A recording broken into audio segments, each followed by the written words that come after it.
Et on va saluer tous ceux qui sont déjà là. Bonjour à tous. Bonjour à tous. Bonjour. Donc Simon de Fortify pour ma part. Et ce qu'on vous propose, c'est peut-être de mettre dans le chat d'où vous venez, de telle façon à un tout petit peu mieux vous connaître. Ça permettra de faciliter la deuxième section où il y aura des questions. N'hésitez pas à nous mettre quelques messages. On les regardera au fur et à mesure de la petite présentation. Est-ce que vous pouvez nous dire si vous nous entendez bien? Aussi, si vous voyez bien l'écran qui est partagé. Exactement. Oui, parfait. L'écran. Eh ben, c'est super. Bon. Eh ben, on va commencer alors. 45 minutes, c'est le moment d'en profiter. Merci à tous de nous rejoindre. Aujourd'hui, on a prévu d'aborder une thématique avec un grand mot qui est celui de la digital workplace. Ça sera l'occasion justement de le définir et de lui donner un petit peu corps. Donc, le but, c'est de croiser ce sujet-là avec le sujet de l'expérience collaborateur, qui est vraiment le fil rouge qui nous permet de structurer nos métiers. Lançons-nous dans le sujet, peut-être pour se donner un peu un tempo et comment on aborde la thématique. On fait une petite présentation de qui on est chacun. On aborde le sujet de la digital workplace, à la fois côté définition et pour le mettre un peu en perspective. On va l'illustrer avec l'aspect onboarding, puisque l'onboarding, c'est vraiment ce fil rouge facile à utiliser pour venir à la fois avoir la vision du collaborateur et à la fois pouvoir montrer ce qui est nécessaire d'avoir en termes d'outillage pour le réaliser correctement. Et on aura deux autres exemples qui sont l'exemple concret de la digitalisation de la paye et le sujet des frais, la gestion des expenses.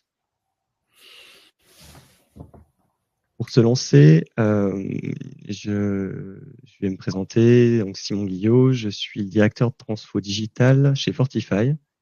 Fortify qui est un groupe qui est lyonnais d'origine, maintenant national, et c'est une entreprise de conseil et de services en technologie avec trois grandes expertises, une historique autour des ressources humaines et deux activités un peu plus récentes et qui viennent de plus en plus se connecter avec le sujet des ressources humaines, qui sont le digital et la data. Georges et Loïc, si vous voulez prendre la suite. Merci Simon. Écoute, ravi d'être avec toi pour ce webinaire Parlons RH, Fortify, Silae. Donc moi, je suis Loïc Caravita, je suis directeur avant-vente chez Silae. Je me m'occupe principalement de la communication sur toutes les nouveautés produits et notamment du pôle d'expertise produit côté commerce sur chacune de nos solutions. Donc on va faire un petit focus ensemble sur deux d'entre elles. Qui sont donc la partie paye et notamment MySilae qui est disponible sur la partie entreprise. Et je suis accompagné de Georges, que je vais laisser se présenter. Oui, super, merci. Bonjour à tout le monde. Je vois qu'il y a beaucoup de personnes de Lyon, mais aussi de Paris. J'ai pas vu toutes les villes. Moi, je me présente à mon tour. Donc, Georges Bott, je suis sales expert, donc expert produit sur la partie gestion des frais professionnels. Donc, c'est le module qu'on va vous montrer à la fin, mais il y a des liens avec tout ce que va dire Simon et Loïc sur la transformation digitale et notamment ce qu'on appelle cette digital workplace. Donc, je serais ravi de pouvoir susciter de l'intérêt chez vous pour que vous puissiez vous dire, il existe des solutions, notamment pour gérer toute cette partie chronophage. Donc, voilà. Allez, on va rentrer directement dans le sujet. L'objectif, c'est de se laisser une petite trentaine de minutes, un petit peu moins maintenant, pour donner de l'information et de se laisser 15 minutes à la fin, 15 minutes pleines. On va essayer de se contraindre avec Loïc et Georges à les respecter de telle façon à pouvoir répondre à vos questions. Donc, n'hésitez pas dans le chat. On les regardera de façon un petit peu asynchrone et puis on les remontera au fur et à mesure dans ces 15 dernières minutes. Et donc, je mets un tout petit peu de contexte. Donc, moi, j'ai été pendant une dizaine d'années à la fois responsable informatique ou directeur informatique dans un certain nombre de PME. J'étais DSI à temps partagé. Et donc, je confirme un point que vous avez déjà forcément tous en tête, qui est celui du fait que le salarié est au centre des processus. C'est à la fois enfoncer une porte ouverte et à la fois le fil conducteur qui nous permet de savoir qu'aujourd'hui, on doit organiser un système d'information autour du collaborateur, parce que le collaborateur, d'une part, c'est le sachant, et d'autre part, c'est lui qui va produire, permettre à l'entreprise de fonctionner, et donc c'est se mettre à son service d'organiser le système d'information autour de lui. Et donc c'est de cette façon-là qu'on a structuré nous nos 3 activités chez Fortify, qui est vraiment en réponse à ce besoin-là, qui est d'une part d'avoir ce besoin vu du collaborateur, d'avoir une porte d'entrée, c'est-à-dire comment je trouve l'accès à mes outils, comment je trouve mes applications, c'est quoi les processus dans l'entreprise, c'est quoi les workflows et où sont les données. Et donc, on utilise beaucoup les solutions Microsoft et Microsoft 365 pour faire cette porte d'entrée du collaborateur. Et finalement, sa première expérience quand il rejoint l'entreprise, et même finalement l'expérience du quotidien, hein, celle du j'ouvre mon ordi le matin et je dois accéder à mon environnement numérique. Et il faut que ça soit facile, il faut que ça soit pratique, il faut que ça soit pareil de n'importe où. De l'autre côté, on a toutes nos activités RH qui permettent de traiter la paye, de traiter les activités des directions des services RH, la partie digital workplace sur les processus RH.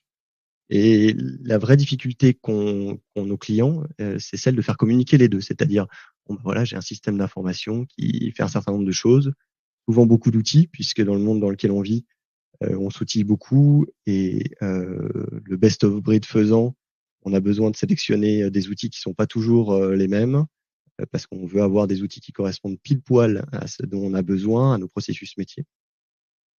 Et donc la difficulté, c'est comment on fait causer ces outils-là les uns avec les autres, à la fois l'environnement bureautique du quotidien avec le reste des outils métiers.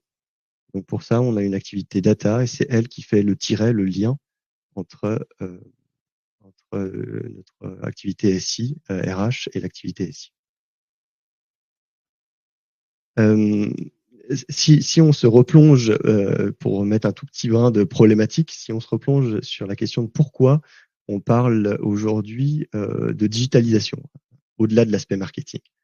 Il y a une vraie problématique qui a surgi un peu post-Covid et un peu liée aussi à la compétition internationale, qui est le sujet de il faut augmenter la compétitivité. Je pense qu'on en est à peu près tous convaincus, et on en voit les besoins.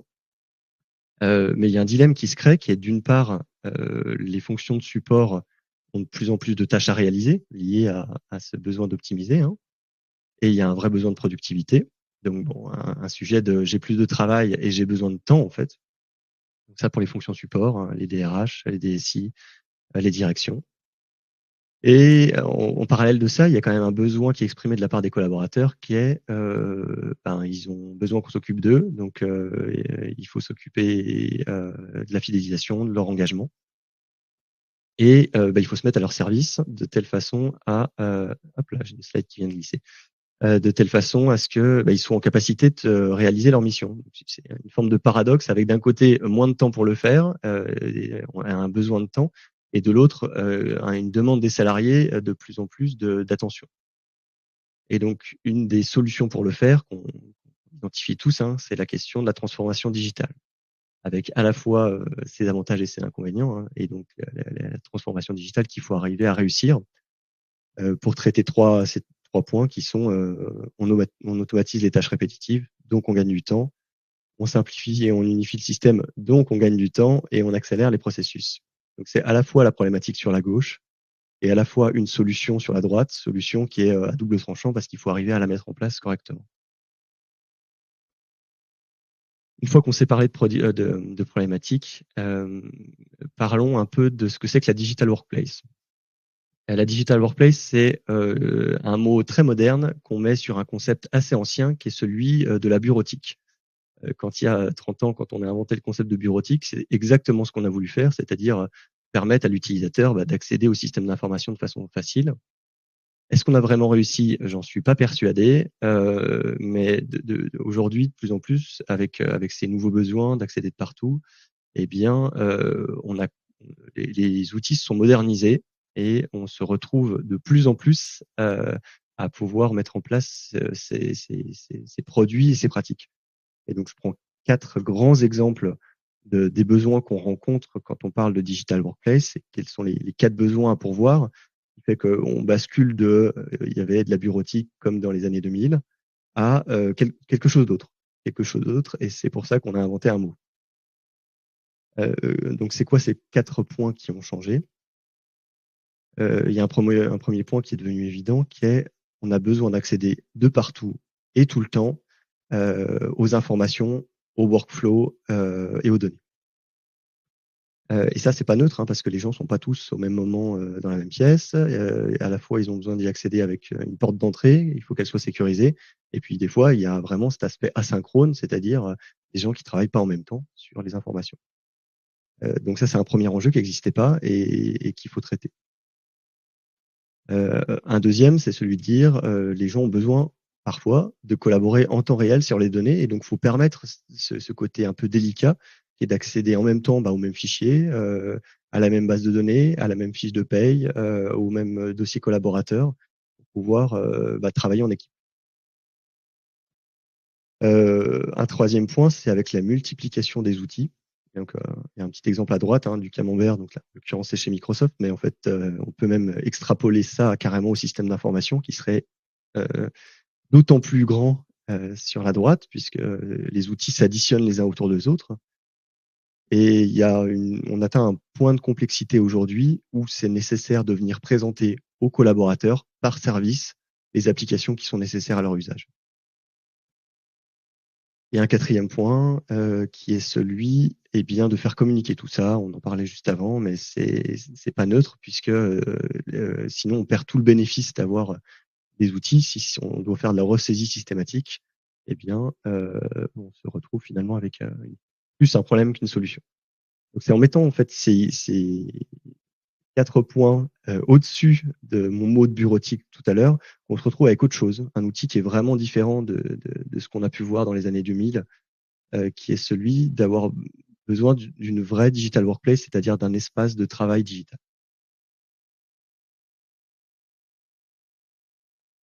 Peut-être pour donner un peu de concret, donc on vient de parler de concept, ça vient introduire le sujet, mais pour redescendre dans quelque chose d'un peu concret, comment mettre ça en action, je vous propose de tirer le fil de l'onboarding. L'onboarding, c'est super parce que c'est la vision avec les yeux naïfs et enthousiastes des collaborateurs qui nous rejoignent. Et c'est eux qui ont la bonne vision, qui va, au fur et à mesure après de leur montée en compétences et de leur compréhension du système, qui va devenir de plus en plus mature. Mais en tout cas, ils ont une vision très claire au début de l'entreprise parce qu'ils cherchent à comprendre comment ça fonctionne. Et donc, c'est en tirant ce fil-là qu'on peut voir si notre système d'information est pertinent.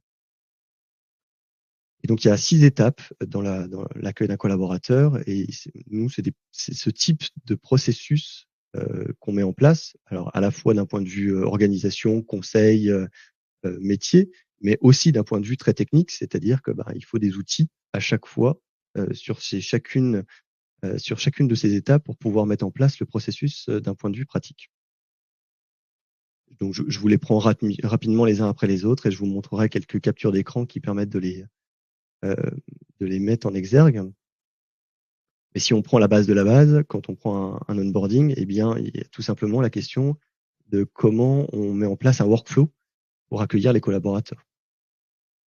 Et ça, c'est le point de départ et à notre sens, celui qui va permettre de réussir les autres. C'est un des exemples d'onboarding. Alors, j'avais tout l'exemple de l'onboarding. Là, on n'en voit que le haut, mais c'est une checklist à 30 ou 40 étapes aujourd'hui qu'on met en place chez nos clients. Et ces 30 et 40 étapes, elles permettent d'inclure tous les collaborateurs dans l'accueil d'un nouveau, de quelqu'un de nouveau. Ça permet de venir à inclure le manager éventuellement, puisqu'il y a un vrai enjeu de dire c'est pas uniquement l'ARH qui va porter l'onboarding, c'est aussi le manager doit prendre rendez-vous à tel moment, l'IT doit s'occuper de ça, la création des accès c'est partagé par un certain nombre d'équipes, et donc la création de ce workflow, il est central à la fois pour baisser l'effort de chacun sur la gestion et à la fois pour accueillir correctement le collaborateur et donc faire le lien avec ce qu'on disait précédemment, celui du bien-être du collaborateur. Il y a une seconde étape qui est vraiment IT, elle, qui est de dire zut, il faut qu'on attribue les bonnes licences, il faut qu'on crée les bons comptes, et c'est une étape qui est technique et sur lequel le fait d'avoir identifié tout ce qui est nécessaire pour l'accueil du collaborateur, c'est assez central. Je prends la troisième étape, qui est le jour J, on accueille l'utilisateur. Un des aspects nous sur lequel on travaille, c'est celui d'une part d'avoir la préparation du matériel automatisé, c'est-à-dire l'utilisateur arrive, il tape son login mot de passe, son adresse mail, son login, et ça lui demande son téléphone, ça gère la sécurité, ça télécharge les applications qui sont liées à son profil et à son besoin, et il se retrouve avec ce fameux portail d'entreprise. Il lui dit bienvenue monsieur Guillot, bienvenue chez Silae, bienvenue chez Fortify. Voici les différentes tâches que vous avez à réaliser. Voici vos applications métiers. À droite, vous retrouvez votre demande de congé. On a besoin de beaucoup de réserver de salles parce vous êtes au siège. Voici comment les réserver. Voici comment accéder à l'application Silae Expense. Voici comment faire de la gestion de timing parce que vous en avez besoin pour votre service. Et on retrouve également des choses de type le mot du président, les dernières actualités, les 7 vidéos qui disent comment se connecter à tels outils, bienvenue, rattraper le séminaire de tel jour, etc. Voilà. Ensuite, il y a une phase première semaine où on envoie les procédures, on accède au portail de support éventuellement, soit technique, soit RH, pour que les utilisateurs puissent venir exprimer leurs demandes. Et la 5e étape, qui est importante toujours dans ce process d'onboarding, qui est celle de dire on veut quand même avoir le rapport d'étonnement, le retour du collaborateur, formaliser les rencontres avec les managers, parce que sinon on a tendance à un peu oublier que le collaborateur il arrive depuis un mois, et ça serait quand même bien d'un point de vue encadrement de s'assurer qu'il se sent bien, que son entretien plus ou moins formel a été fait. Donc voilà, en mettant en place ce type de process d'une part, et à chaque fois en l'outillant, donc je vous ai montré 2 exemples, l'outillage et le portail. Et un troisième peut-être là qui est celui d'avoir accès dans un même endroit, nous on utilise Teams, mais dans un même endroit, à un portail de formation qui permet de dire vous Simon, vous avez besoin de vous former sur tel et tel sujet parce qu'on pense que c'est important, peut-être que c'est la sécurité, peut-être que c'est apprendre comment utiliser tel outil, peut-être que c'est des politiques plus importantes, mais ça permet de se retrouver avec un collaborateur qui est bien intégré dans l'entreprise et sur lequel on a traité les enjeux dont on discutait précédemment, qui sont je suis accueilli, j'ai mes outils, j'ai tout compris, et en plus je sollicite assez peu les fonctions support qui sont très occupées, et donc on traite notre problématique qui est celle de dire je gagne du temps, j'ai mis en place mes outillages et ma digital workplace, et ça me permet de simplifier ma gestion au quotidien. Et je fais la transition assez naturelle avec l'aspect RH et Silae, puisque en fait la suite directe, c'est d'arriver à le traiter d'un point de vue système d'information RH. Et je te passe la main, peut-être Loïc. Ouais. Bah écoute, c'était top, et en fait c'est clé parce que aujourd'hui en tant que RH, c'est un enjeu majeur de se dire qu'on met toutes les éléments qui vont conduire au succès de l'intégration d'un salarié. Il y a une phrase de Coco Chanel que vous connaissez tous qui dit en fait vous aurez pas 2 fois l'occasion de faire une première bonne impression. Et en fait c'est super intéressant parce que l'étape d'arriver dans une entreprise, elle est jugée quoi. C'est un peu comme quand vous êtes à Top Chef, vous arrivez avec votre plat et il y a des notes qui sortent. Et aujourd'hui, les salariés, ils ont beaucoup plus de pouvoir qu'auparavant. C'est-à-dire que c'est eux qui font quasiment le marché, c'est plus eux qui se font aujourd'hui démarcher, comme on voit des chasseurs de tête, etc. Et ces étapes d'onboarding sont la première étape clé qui amène à de la fidélisation de talents dans l'entreprise. Et Simon l'a bien résumé, c'est que en fait, au travers de toutes ces étapes, ce qu'on va chercher à faire en tant que fonction support, en tant qu'RH, c'est aussi d'avoir un parcours qui soit parfaitement intégré dans les flux de l'entreprise pour sécuriser ces flux et aussi venir gagner du temps. Et c'est aujourd'hui en fait ce qu'on propose avec Silae, avec une solution parfaitement intégrée qui va digitaliser les processus d'entrée, les processus de demande des salariés, on va en voir quelques-uns, directement dans les flux liés à la paye. Et d'ailleurs, ça m'intéresse dans le chat, n'hésitez pas à dire voilà, sur quel logiciel de paye vous êtes actuellement, ça nous permettra de lancer peut-être des sujets de discussion par la suite. Mais je vais commencer par vous parler un peu de Silae pour ceux qui potentiellement ne connaissent pas Silae. En fait, Silae, ça a été créé en 2010, donc on est quand même une startup qui a bien mûri maintenant, et en fait, on s'est lancé de base uniquement sur l'aspect paye. Et aujourd'hui, on est la solution référente en France sur tous les enjeux de paye. On est par contre commercialisé de manière exclusivement en indirect, ce qui veut dire que vous ne pouvez pas en tant qu'entreprise souscrire à Silae direct auprès de Silae. Il faut passer par des partenaires comme les Fortify et comme Simon l'a expliqué tout à l'heure, qui vont paramétrer, mettre à disposition l'outil et vous former sur sa prise en main. Pour parler rapidement de Silae, en quelques chiffres, on a une couverture fonctionnelle qui est juste exceptionnelle. On a plus de 900 conventions collectives qui sont mises à jour directement de manière hebdomadaire dans l'outil. Donc, il y a très peu de paramétrage de votre côté à faire par rapport à des évolutions légales et conventionnelles, puisqu'en fait, on fait ça pour vous. On a la capacité, bien sûr, de venir amender des choses, des accords d'entreprise potentiellement très complexes, parce qu'on a tout un paramétrage avancé qui est disponible dans l'outil.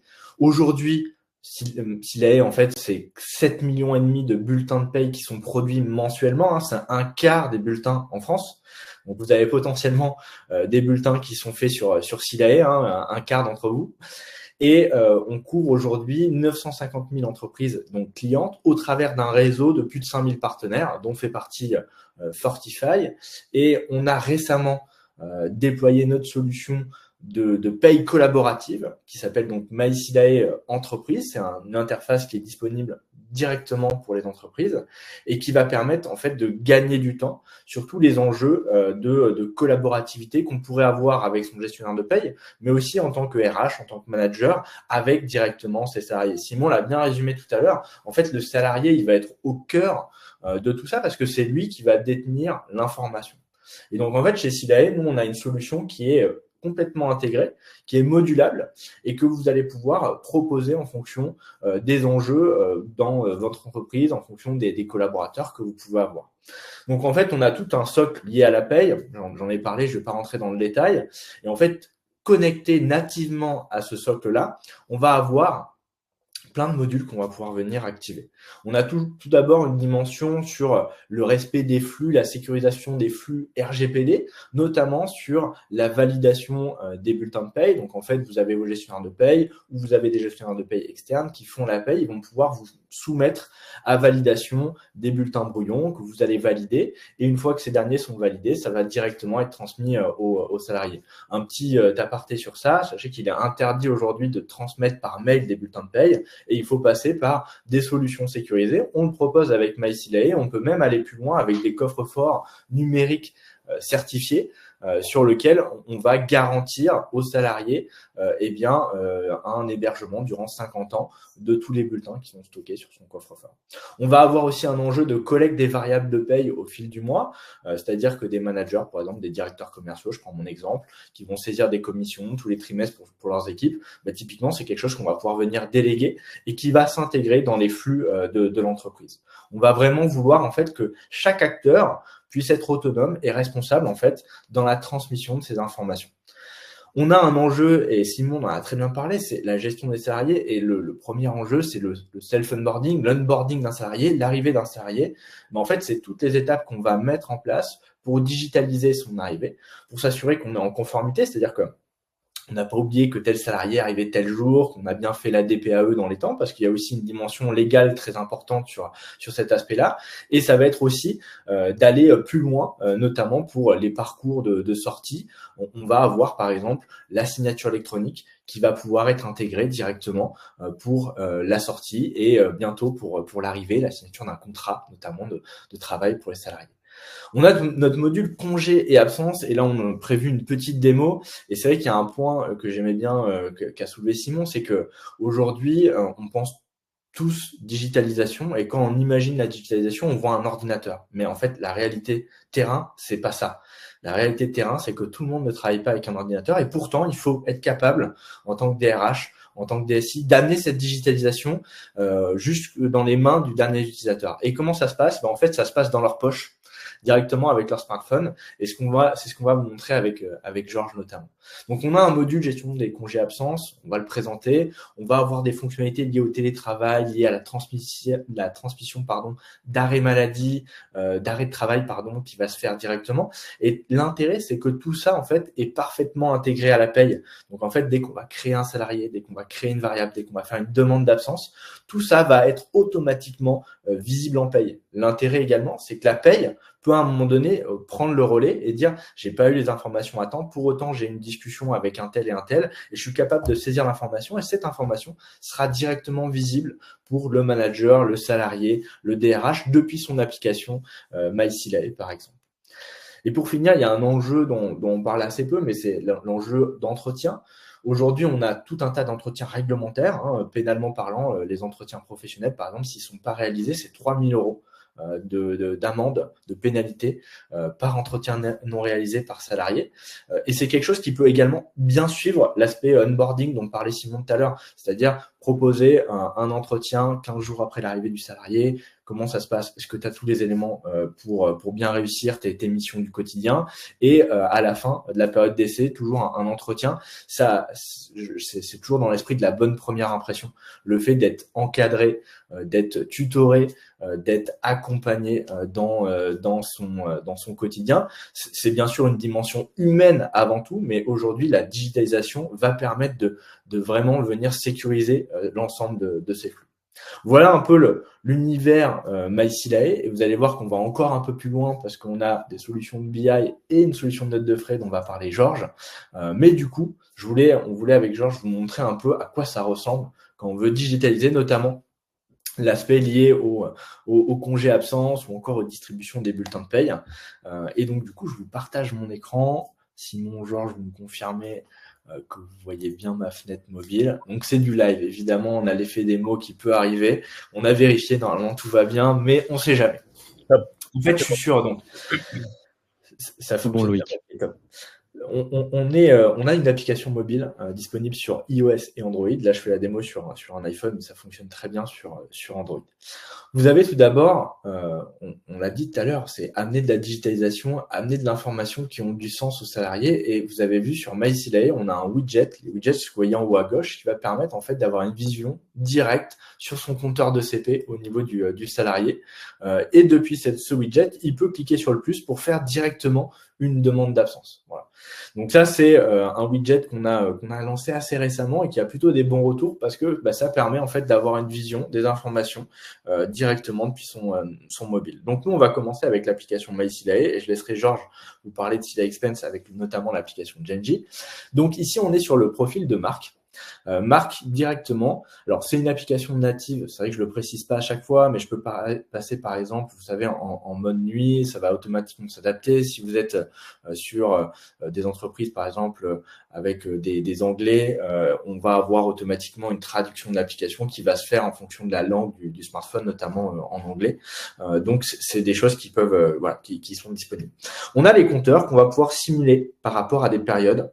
Ce qui est intéressant, c'est qu'on est sur les compteurs natifs de la paye. Donc, il n'y a aucun écart, il n'y aura aucune question liée à des écarts entre ce qu'il voit ici et ce qui est disponible en paye. On a également une visibilité sur son agenda. Donc ça, c'est super pratique parce que, en fait, c'est ce qu'on expliquait tout à l'heure, c'est que on va donner des éléments d'information à un salarié.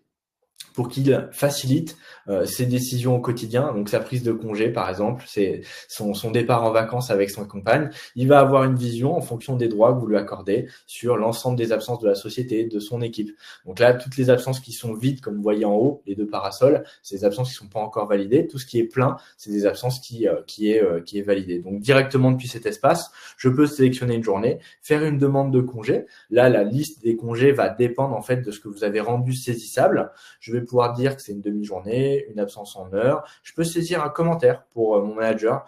J'ai besoin d'une journée, par exemple, pour m'occuper voilà, de mon fils. Voilà. Voilà, de mon fils, je vais y arriver. Et derrière, en fait, ça va être directement transmis à mon manager qui va recevoir une notification et on va le voir ensemble, qui va pouvoir valider cette demande d'absence directement depuis l'application. Il faut savoir que là, l'absence est directement visible en paye. Et si jamais mon manager, pour X ou Y raison, il n'a pas le temps de valider, le gestionnaire paye a toute la possibilité de valider cette absence. Et moi, ça va me le mettre à jour directement depuis mon application mobile. J'ai ici une vision sur toutes mes demandes en attente. Ici, je vais avoir une vision sur les demandes qui sont en attente de validation et l'historique de mes absences validées. Et je vais avoir ici une vision sur les documents et notamment les bulletins. Donc là, toujours pareil, on est sur des informations sensibles et en fait, on va reprendre les codes du smartphone de l'utilisateur. Donc, si on est sur Android, ça va être le fameux dessin. Si vous avez l'empreinte digitale, ça sera l'empreinte digitale. Là, je suis sur iPhone et donc du coup, j'ai un Face ID qui me permet en fait de contrôler avant d'accéder au bulletin de paye que je peux venir télécharger et directement contrôler. Donc là, je suis sur un compte de démonstration pour information. Je vais avoir également on l'a expliqué tout à l'heure, mais sur l'arrivée d'un salarié, souvent, il y a des documents qui sont importants, le règlement intérieur d'entreprise, la charte informatique. On va avoir la possibilité, en fait, de mettre à disposition ces documents directement pour le salarié et encore une fois, accessible dans sa poche directement depuis son smartphone. Bien sûr, tout ce que je vous montre là, c'est également disponible sur le web, sur Windows, sur Mac, il y a aucun sujet. Donc, j'ai fait ma demande d'absence. Donc là, en tant que salarié, j'ai un peu vu finalement les fonctionnalités. Je pourrais parler de télétravail également, mais c'est le même workflow. Et derrière, en tant que manager, en fait, je vais avoir un onglet sur lequel je vais avoir une vision donc de mon équipe en haut à gauche. Je pourrais aller visionner, par exemple, les compteurs de mon équipe pour leur demander de prendre des congés ou pour saisir des absences ou des congés à leur place parce que ils sont partis à Ibiza sans faire de demande, mais du coup, je peux l'ajouter. Je vais avoir également une vision de très rapide, et ça c'est essentiel, c'est qui n'est pas là aujourd'hui en fait en tant que manager. Quand on a des grosses équipes, c'est difficile de se souvenir à chaque fois que Georges est parti en vacances ou qu'il est en télétravail ce jour-là. J'ai une vision directe de cette information. Au niveau de la validation, je vais pouvoir en fait avoir un système de cartes sur lequel je vais pouvoir venir avoir une vision de toutes les demandes de congés et d'absence. Donc là, je retrouve les demandes d'absence que j'avais fait. Je peux venir les valider, les refuser. Et je vais avoir également la possibilité de venir les valider en masse, en sélectionner certaines. Et moi, j'ai quelque chose que j'adore, encore une fois, dans l'usage qui a du sens aujourd'hui, c'est qu'on peut venir valider, en fait, un peu comme sur Tinder, directement en slidant sur la gauche les demandes d'absence ou encore en les refusant sur la droite. Donc, on est vraiment sur un usage ultra ergonomique, ultra simple. Pourquoi ? Parce qu'en fait, les congés, ça concerne tout le monde. Donc, il faut être capable d'adresser des jeunes de 18 ans et des personnes qui sont proches de la retraite et qui, pour autant, aujourd'hui, sont déjà équipés d'un smartphone. Donc, il faut amener cette simplicité et cette digitalisation à leur niveau pour que c'est du sens pour eux. Donc là, on a vu l'espace manager qui valide des demandes de congés et je vais pouvoir également avoir la même chose pour les espaces administrateurs, donc ceux par exemple qui vont gérer, la distribution des bulletins de paye de leur équipe. Donc là, je pourrais venir visionner les bulletins, venir les distribuer. Je peux également slider comme on l'a vu tout à l'heure. Et j'ai également la possibilité, si je suis directeur commercial, par exemple, de venir saisir pour Cécile une commission, une prime de commission qui va directement venir s'intégrer en paye. Donc, au fil de l'eau, je vais pouvoir en fait venir saisir des commissions, venir saisir des variables. Et ça va dépendre en fait des droits qu'on va donner directement à un directeur, un DRH. Je peux même laisser des commentaires. Par exemple, il y a un avantage en nature à mettre à Georges parce qu'il a changé de véhicule et c'est des informations que je vais pouvoir faire transiter. Et tout ça va venir s'intégrer au niveau de la paye directement. Voilà pour l'application mobile. Je vais laisser Georges vous partager un peu le pendant côté dépenses professionnelles, parce que c'est un sujet clé. Hein. Georges, je crois que tu m'avais dit, c'est le deuxième poste de dépense, c'est ça, des Ouais. entreprises? Ouais. Effectivement, on le voit, c'est un constat. Il faut savoir que la gestion des notes de frais représente le poste de dépense, le deuxième poste de dépense le plus important après le paiement des salaires et des charges. Donc, c'est vrai que nous, on s'est dit, il faut mettre à disposition, et c'est totalement dans la thématique de Parlons RH, une solution qui permette une expérience collaborateur sur la gestion des notes de frais. On le sait, hein, la gestion des notes de frais, on est plus sur une enveloppe papier, on doit transmettre avec des bannettes, on doit faire signer des fiches Excel auprès de nos managers, puis parfois c'est quelque chose de très chronophage. La comptabilité s'arrache les cheveux parce que ils doivent tout simplement vérifier si la politique de dépense a bien été respectée, s'il n'y a pas d'anomalie, s'il n'y a pas eu d'abus, et notamment la paye. Parce que là aussi, ça fait une bonne transition par rapport à ce que Loïc a montré, c'est que nous, on va pouvoir récupérer tout plein de choses par rapport à la paye.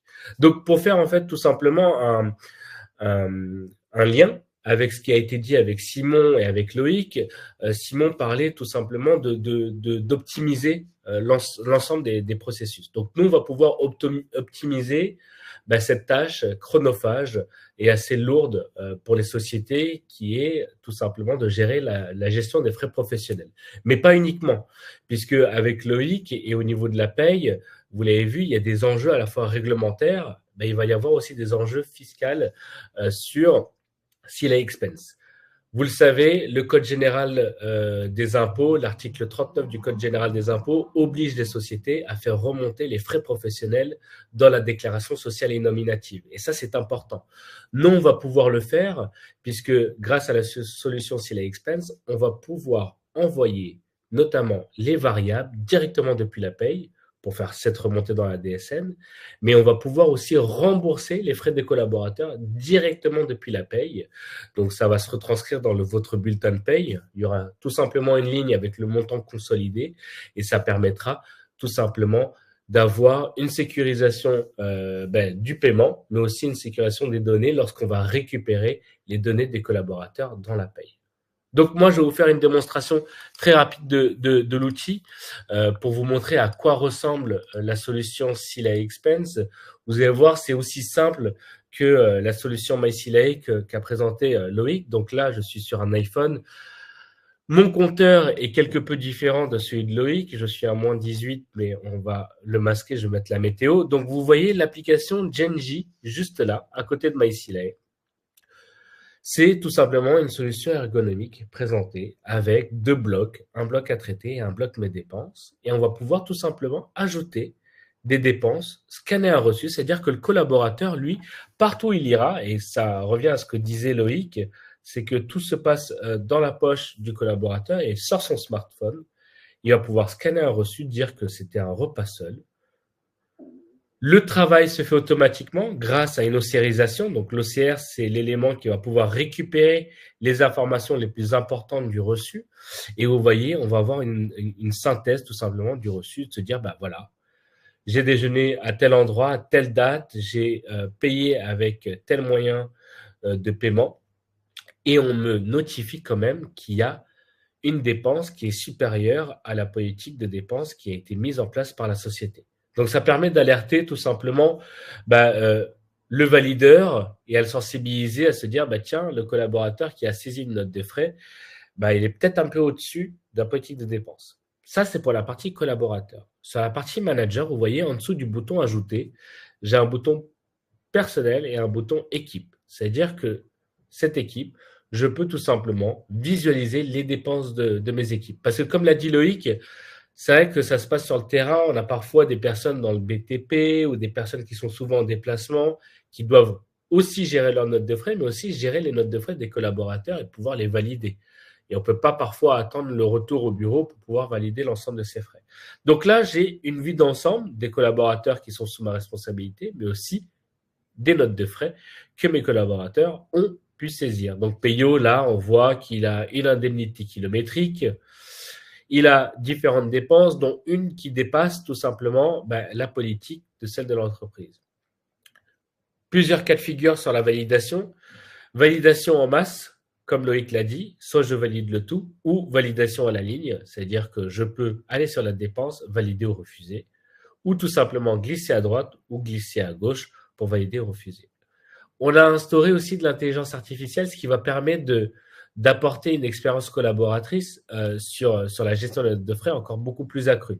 Si le manager est assez pressé, il veut tout valider, il va cliquer sur tout valider, on va lui dire attention, là, il y a des dépenses qui présentent des anomalies, donc on va valider uniquement, vous allez voir, les dépenses qui ne présentaient pas d'anomalies. Donc ça, en termes d'expérience utilisateur, on va pouvoir instaurer ce qu'on appelle, nous, un cercle vertueux au sein des collaborateurs pour sensibiliser notamment à ce qu'il y ait une politique de dépenses et à faire attention à la fois aux différents plafonds, mais aussi à la fois des validations que les managers peuvent ne pas regarder. Donc, tout simplement, vous avez vu, là, c'était vraiment un bref aperçu parce qu'il va nous rester 5 minutes au cas où il y aurait des questions. Mais c'est pour vous montrer qu'il existe des solutions digitales à la fois sur la paye, sur la gestion des congés, sur le télétravail, sur beaucoup de choses, mais aussi sur la partie notes de frais qui permettent tout simplement à vos collaborateurs de se débarrasser du reçu papier et pouvoir le conserver, tout ça dans un coffre-fort numérique à vocation probatoire. Donc, voilà. C'est super, Georges.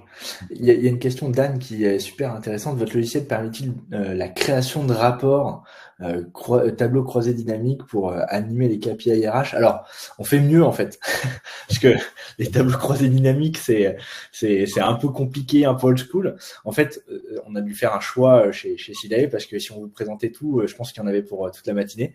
Mais ça pourra peut-être être l'occasion de faire une journée chez Fortify où on présente tout l'univers des produits. On a une solution qui s'appelle Silae BI, en fait, qui est câblée sur les données de la paye et qui permet en fait directement de générer des tableaux de bord dynamiques avec les données de la paye, que ce soit RH ou des données pure paye. Et ça permet aussi de répondre aux obligations légales, puisqu'on rentre dans la période, notamment sur les index femmes-hommes, la BDSE, et ça en quelques clics. Et on peut même donner des accès, typiquement, aux membres du CSE, juste pour cette brique-là. Et donc, en effet, l'intérêt, en fait, c'est que nous, on a tout un écosystème chez Silae qui est parfaitement connecté et intégré, et donc, du coup, qui peut venir répondre en fonction de vos enjeux à tous ces éléments-là. On a fini la démonstration. Est-ce qu'il y a d'autres questions dans le chat? N'hésitez pas à les poser. On est encore dispo 3 minutes pour y répondre. Ou si vous voulez peut-être un petit feedback sur le contenu, est-ce que ça vous a plu, est-ce que ça vous a inspiré, est-ce qu'il y avait des feedbacks à nous faire par rapport à ça, c'est toujours intéressant. Et peut-être pour animer un petit peu en attendant vos questions qui pourraient arriver, mais le challenge qu'on voit directement quand on vient présenter ce type d'outils et de digitalisation, à la fois il y a l'aspect waouh, c'est des outils, c'est génial, et ça vient résoudre des problèmes, il y a aucun doute. Et il y a l'autre facette de la pièce, la réflexion qu'on peut se faire, qui est de dire mais est-ce que le coût en vaut la peine? C'est justement tout l'enjeu d'un projet de digitalisation. Et j'aborde souvent ce sujet-là parce que il y a la question de se dire oui, mais c'est des outils en plus, c'est des coûts en plus. Il faut à chaque fois qu'on aborde ce type de projet de digitalisation, il faut se poser la question effectivement du rapport coût-bénéfice. Et peut-être que l'outil X est pas utile parce qu'il y a peut-être pas assez d'usage pour l'instant. Par contre, peut-être que l'outil Y qui profite à 47 collaborateurs, qui vient soulager 3 managers et sur lequel la DRH qui est hyper clé, ça vient lui améliorer son quotidien. Peut-être que lui, effectivement, les X euros que va représenter l'investissement de ce produit-là, en fait, il est complètement rentabilisé parce que quand on fait son évaluation de coût, on se rend compte qu'il aurait fallu peut-être prendre 2 personnes pour traiter ça, ou peut-être que en fait il y a tellement de perte de temps là-dedans que donc je viens ramener quand même cet élément-là qui est celui du coût qui existe, mais qui à la fois il faut savoir mesurer. Et Georges, je crois que tu nous avais sorti le coût d'un traitement d'une note de frais papier. C'est ouais, quoi ça se chiffre presque à une centaine d'euros en fait sur le coût de gestion d'une note de frais, à peu près à 94 euros. Donc vous imaginez. Par exemple, on prend un café dans un bar à 2,50 €. En fait, le traitement de la note de frais va coûter à l'entreprise une centaine d'euros. Ce traitement papier, c'est ça quoi. Et c'est super intéressant cette notion de coût. Il y a pas mal de questions qui sont arrivées. Question d'Anne. Le suivi des compétences est intégré dans votre logiciel. J'ai raté une partie. Alors pour l'instant, Anne, on n'a pas encore le suivi des compétences. C'est un projet qui arrive. On développe l'outil, notamment entretien, pour aller vers ces enjeux de formation dans un premier temps et de gestion des compétences. Donc pour le moment, c'est pas encore le cas.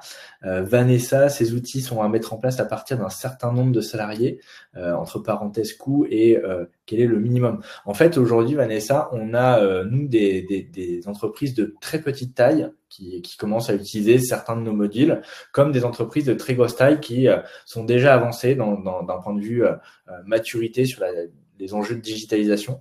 Donc, il n'y a pas de règle, en fait. La règle, c'est j'ai des enjeux au quotidien pour gérer les congés, pour la transmission des variables, pour la validation des bulletins, pour la gestion des frais. Et donc, à partir de là, ça peut être intéressant de prendre le temps de s'équiper, de commencer à réfléchir à s'équiper, en tout cas. La question d'Anne, l'outil à mettre en place avant le 31/12 de chaque année. Je vois pas le rapport, je sais pas. Alors en tout cas, nous, vous pouvez le mettre en place quand vous voulez. Ah non, pardon, c'est pour lié à la DSN. Non, en fait, on peut démarrer aujourd'hui des